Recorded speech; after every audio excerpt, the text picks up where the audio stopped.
வணக்கம். வாழ்க வளமுடன்.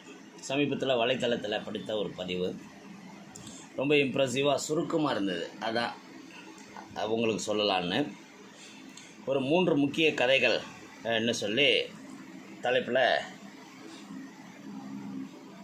மிக சுருக்கமான பதிவு உங்களுக்கு. முதல் கதை, நோக்கியா கம்பெனி ஆண்ட்ராய்டை வாங்க மறுத்தது. யாகூ கூகுளை நிராகரித்தது. கோடாக் டிஜிட்டல் கேமராக்களை தயாரிக்க மறுத்தது. இந்த 3 கதைகளிலிருந்து நம்ம கற்றுக்கிட்ட பாடங்கள்: வாய்ப்புகளை ஏற்க தயாராக இருங்கள், தவற விடாதீர்கள். மாற்றத்தை தழுவி ஏற்றுக்கொள்ளுங்கள்.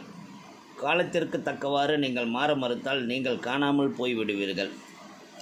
எவ்வளோ சுருக்கமாக சொல்கிறாங்க பாருங்கள். மறுபடியும் சொல்கிறேன். முதல் கதை, நோக்கியா ஆண்ட்ராய்டை வாங்க மறுத்தது. அதுக்கான பாடம், அதிலிருந்து நம்ம கற்றுக்கிற பாடம்: வாய்ப்புகளை ஏற்க தயாராக இருங்கள், தவற விடாதீர்கள். யாகூ கூகுளை நிராகரித்தது. மாற்றத்தை தழுவி ஏற்றுக்கொள்ளுங்கள். கோடாக் டிஜிட்டல் கேமராக்களை தயாரிக்க மறுத்தது. காலத்திற்கு ஏற்றவாறு நீங்கள் மாற மறுத்தால் நீங்கள் காணாமல் போய்விடுவீர்கள் என்கிறது தான் இந்த 3 வரி கதையிலையும் 3 வரி பாடங்கள். சரி, அடுத்து என்னன்னு பார்ப்போம். ஃபேஸ்புக் நிறுவனம் வாட்ஸ்அப் மற்றும் இன்ஸ்டாகிராமை கைப்பற்றுகிறது. தென்கிழக்கு ஆசியாவில் ஊபர் நிறுவனத்தை கிராப் கைப்பற்றுகிறது.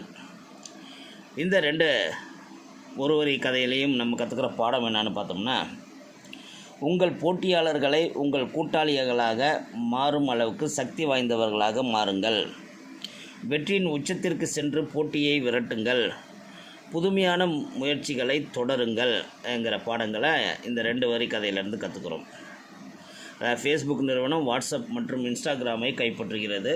தென்கிழக்கு ஆசியாவில் ஊபர் நிறுவனத்தை கிராப் கைப்பற்றுகிறதுங்கிறதுக்கு நம்மளோட போட்டியாளரை நம்மளோட கூட்டாளியாக மாற்றும் அளவுக்கு நம்ம பலம்சாலியாக மாறணும். வெற்றியின் உச்சத்திற்கு சென்று போட்டியை விரட்ட வேண்டும். புதுமையான முயற்சிகளை தொடர்ந்து செய்ய வேண்டும். சரி, அடுத்து என்ன கதைகள் என்ன பார்த்தோம்னா, கர்னல் சாண்டர்ஸ் என்கிறவர் 65 வயதில் KFC நிறுவனத்தை நிறுவுகிறார். KFCயில் வேலை கிடைக்காத ஜாக்மா அலிபாபாவை நிறுவி கோடீஸ்வரர் ஆகிறார். இதிலிருந்து நம்ம கற்றுக்கிற பாடங்கள்னு பார்த்தோம்னா, வயது என்பது வெறும் எண் மட்டுமே. 65 வயசுலேயும் ஒரு பெரிய நிறுவனத்தை நிறுவி உலகம் ஃபுல்லாக கடை பரப்பிட்டு இருக்கிறாரு அந்த கர்னல் சாண்டர்ஸ். அங்கே வேலை கிடைக்கலங்கிற அலிபாபா தோல்வியில் சோர்ந்து போகாமல் வெறியுடன் தொடர்ந்து முயற்சி செய்பவர்களுக்கே வெற்றி பெறுவார்கள்னு அந்த அலிபாபாவை நிறுவிய ஜாக்மாவோட செயல் நம்மளுக்கு விளக்குது. மேலும் ஃபெராரி நிறுவனர் என்சோ ஃபெராரியால் அவமதிக்கப்பட்ட டிராக்டர் உற்பத்தி செய்யக்கூடிய பழிவாங்கும் எண்ணம் தான் லம்போர்கினி உருவாக காரணமாக அமைந்தது. இந்த காலத்தில் உயர்தர காருன்னா அது லம்போர்கினிம்பாங்க. யாரையும் எப்போதையும் குறைத்து மதிப்பிடாதீர்கள். கடினமாக உழைத்து கொண்டே இருங்கள். உங்கள் நேரத்தை புத்திசாலித்தனமாக முதலீடு செய்யுங்கள். தோல்விக்கு பயப்படாமல் இருங்கள். கண்டிப்பாக உங்களுக்கு வெற்றி கிடைக்கும். வாழ்த்துக்கள் நண்பர்களேன்னு இந்த பதிவு முடிஞ்சிருந்தது. மிகப்பெரிய வாழ்வியல் தத்துவத்தை சமகாலத்தில் நடக்கிற விஷயங்களை வச்சு நமக்கு விளக்கி சொல்லக்கூடிய ஒரு வாழ்வியல், இது ரொம்ப பெரிய வாழ்வியலை உள்ளடக்கிய வரிகள் என்று எடுத்துக்கலாம். வாழ்க வளமுடன்.